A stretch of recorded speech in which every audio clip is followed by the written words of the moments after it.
আসসালামু আলাইকুম গাইস, আশা করি আপনারা সবাই ভালো আছেন। তো আজকের ভিডিওর বিষয়টি হলো, আপনারা স্ক্রিনে থাকা যে ভিডিওটি দেখতে পাচ্ছেন এখানে কোল অ্যানিমেশন প্রোগ্রেস বার অ্যাড করা রয়েছে। তো আপনারা কিভাবে এটি অ্যাড করবেন সেটি আপনাকে আজকে দেখিয়ে দেব। তো চলুন কথা না বাড়িয়ে ভিডিওটি শুরু করা যাক। তো ফার্স্ট অফ অল আমরা ওপেন করব CapCut application. CapCut application open করার পর আমরা চলে যাব নিউ প্রজেক্টে। নিউ প্রজেক্টে যাওয়ার পরে আপনার যে ভিডিওটিতে প্রোগ্রেস বার অ্যাড করবেন সেটিকে সিলেক্ট করে নেবেন। এরপরে আমরা চলে যাব টেক্সটে। অ্যাড টেক্সটে ক্লিক করার পর আমরা শুধু স্পেস ক্লিক করব। স্পেস চাপা হয়ে গেলে টিক মার্কে ক্লিক করে দেব।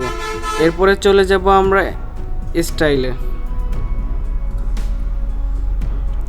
চলে যাওয়ার পরে আমরা এখানে ব্যাকগ্রাউন্ডটা সিলেক্ট করব। তো ব্যাকগ্রাউন্ডে আসার পরে আমরা একটা ব্যাকগ্রাউন্ড নিয়ে নিলাম।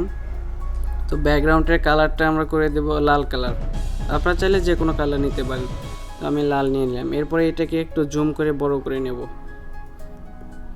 এরপরে আমাদেরকে যেটি করতে হবে সেটি হলো এটিকে প্রথমে নিয়ে যেতে হবে।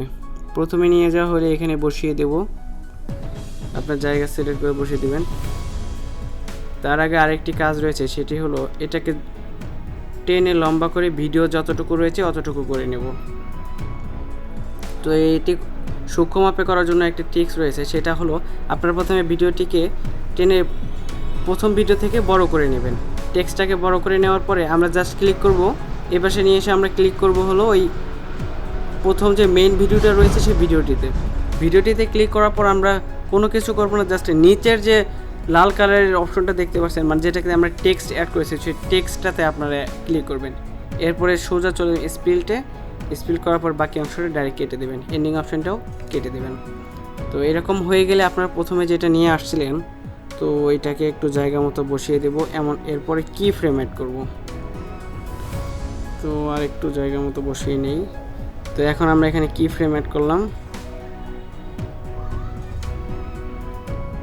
সরি এখানে অলরেডি কি ফ্রেম অ্যাড হয়ে গেছিল, তো আমরা এটাকে রিমুভ করলাম। তো এরপরে আসার পরে আমরা কি ফ্রেম অ্যাড করব।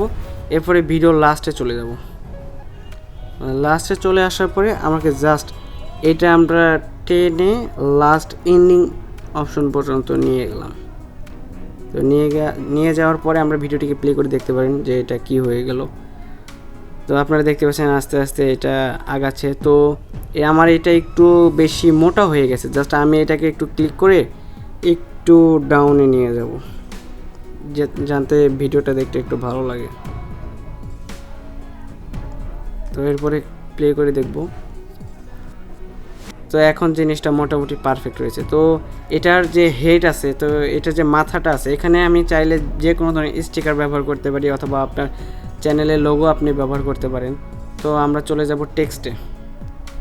অ্যাড টেক্সটে ক্লিক করার পর আমরা এখানে ইমোজি সিলেক্ট করব। তো ইমোজিতে গিয়ে আমি আমার পছন্দের একটি দিতেছি ফায়ার সিলেক্ট করলাম।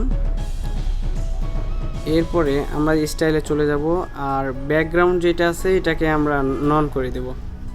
তো হয়ে গেল। জাস্ট এটাকেও আমরা একটু টেনে বড় করে নেব।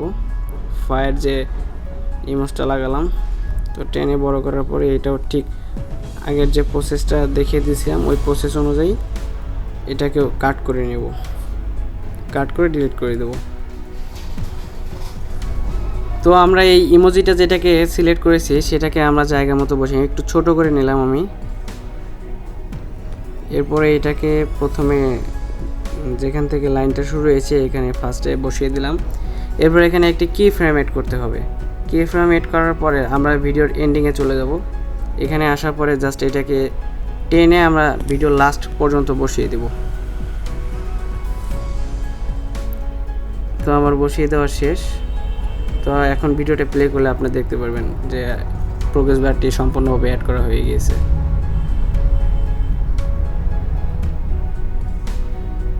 তো চাইলে আপনারা এইভাবেই প্রোগ্রেস বারটি অ্যাড করতে পারেন, যে কোনো চ্যানেলের লোগো আপনারা লাগিয়ে এটা করতে পারেন। তো আমি সাধারণত দেখানোর জন্য ফায়ার ইমোজটা ব্যবহার করলাম। তো আশা করি ভিডিওটা আপনাদেরকে ভালো লাগবে। সাথে থাকার জন্য ধন্যবাদ।